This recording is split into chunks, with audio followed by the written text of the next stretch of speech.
Welcome back to IowaWorks. Before the break, we were discussing with Amanda Jones from Veridian Credit Union some of the steps that Iowans should take if they find themselves in a situation where they're unable to pay their bills. And you were sharing some great tips with us, and maybe we could continue that discussion about how important it is to really communicate openly with your creditors. Absolutely. Once you've opened that line of dialogue with your creditors, they may offer alternative payment options, and those may come in the form of lower payments for a set period of time. It's very important that when you have made some of those payment options with your credit union or your bank, that you ask for that in writing so that there's no confusion between either party. Also, it's important if you're communicating with your creditor by mail.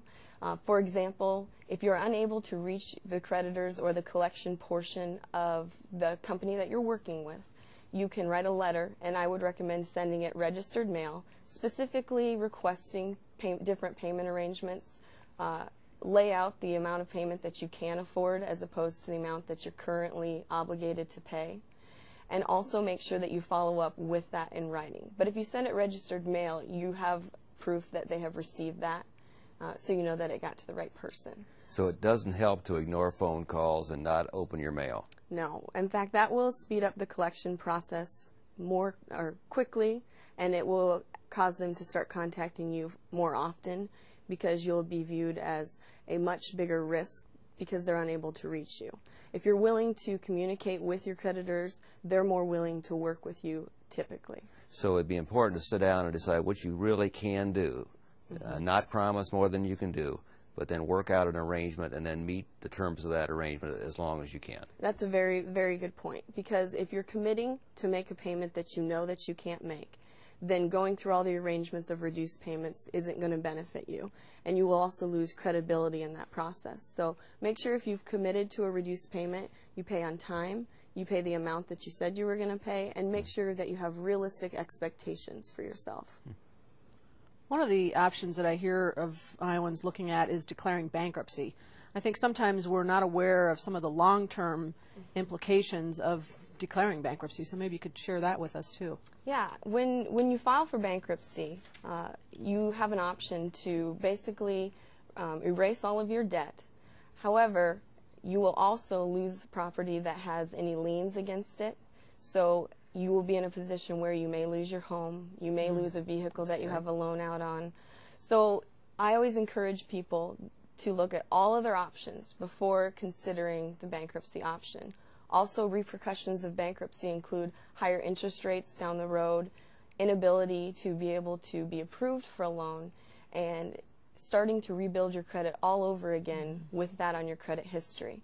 You can successfully recover from a bankruptcy if that becomes your only option, but there are many additional steps that you would need to take to recover from bankruptcy as opposed to recovering from a couple late payments on a credit report. We often hear on television about these services, you know, call me, I'll consolidate your loan, I'll reduce them, on and on and on, and I'll save you money.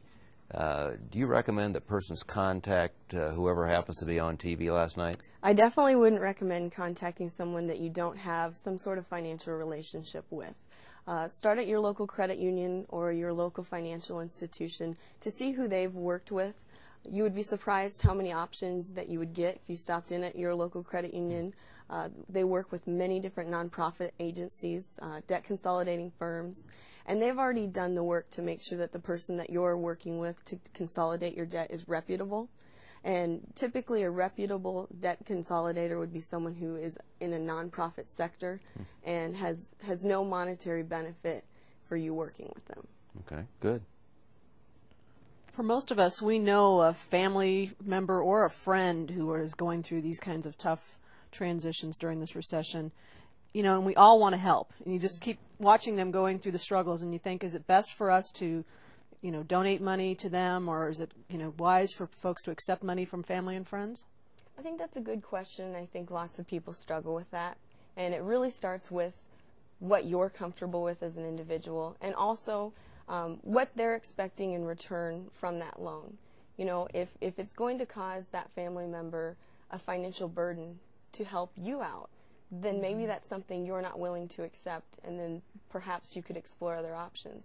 However, maybe that situation could be they have the money right now, and it won't be a financial burden until you get back on your feet. And it's going to do you a big favor because it's going to help your credit report reflect that you paid consistently on time without any late payments. Now, you bring up a good topic, and that's the infamous credit number, credit score, credit report. And oftentimes when someone goes to apply for a job, there may actually be a credit rating or a credit background check done. How do we deal with our credit during these tough times? Well, if in a perfect world, it would be to avoid any sort of late payments.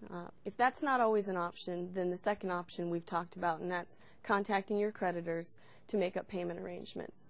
It's also good to ask your creditors if you've made alternative payment arrangements, if they're still going to report on your credit report that you're making lesser payments. Good point.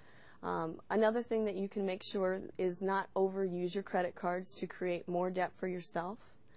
And then in the end, you can always explain the situation that you were going through. When an employer pulls your credit, they should disclose that to you.